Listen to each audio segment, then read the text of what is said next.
নমস্কাৰ।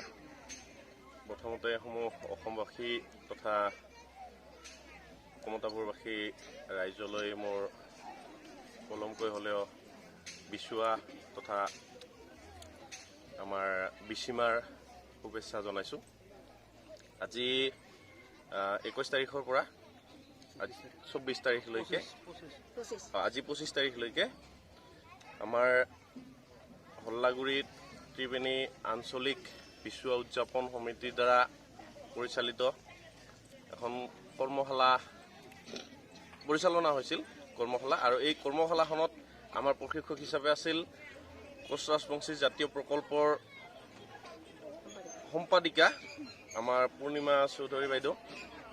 তেখেতক এই চেগতে মই আমাৰ কমিটিৰ তৰফৰ পৰা অশেষ ধন্যবাদ জ্ঞাপন কৰিছোঁ। ইমান দূৰৰ পৰা আহি আমাৰ ইমান এখন ভিতৰুৱা গাঁৱত ভিতৰুৱা অঞ্চলত আমাৰ কোচ ৰাজবংশী জাতীয় যি নৃত্য কাৰ্তিকাৰ পৰা আৰম্ভ কৰি হুদুম নৃত্যৰ পৰা আৰম্ভ কৰি যিমানখিনি আমাৰ কোচ ৰাজবংশীয় লোকনৃত্য আছে গোটেইখিনি নৃত্য কম বেছি পৰিমাণে খুব সুন্দৰকৈ খুব ধুনীয়াকৈ ইয়াত প্ৰশিক্ষণ দিছে। সেইকাৰণে কমিটিৰ ফালৰ পৰা মই অশেষ তেখেতক ধন্যবাদ জনাইছোঁ। আৰু এই চেগতে আমাৰ কমিটিৰ সমূহ কৰ্মকৰ্তা তথা আমাৰ ইয়াত এই কৰ্মশালাখনৰ উদ্যোক্তাসকললৈকো মোৰ আন্তৰিক ধন্যবাদ জ্ঞাপন কৰিছোঁ। আৰু সদশেষত সকলোকে আকৌ এবাৰ বিচুৱা তথা বিচিমাৰ শুভেচ্ছা জনাইছোঁ। ধন্যবাদ।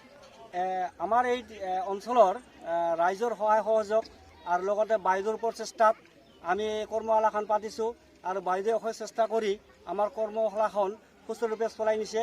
তাৰ কাৰণে আমি বাইদেউক ধন্যবাদ জনাইছোঁ। আৰু আমাৰ এই ওচৰৰ যে মহিলাসকল বা ছোৱালীসকলে ওলাই আহি এই কৰ্মশালাত শিল্পী হিচাপে আগভাগ ল'লে তেখেতসকলকো আন্তৰিক ধন্যবাদ জনাইছোঁ। লগতে বিচুৱা আৰু নতুন বছৰৰ শুভেচ্ছা জনাইলোঁ। এইখিনিয়ে।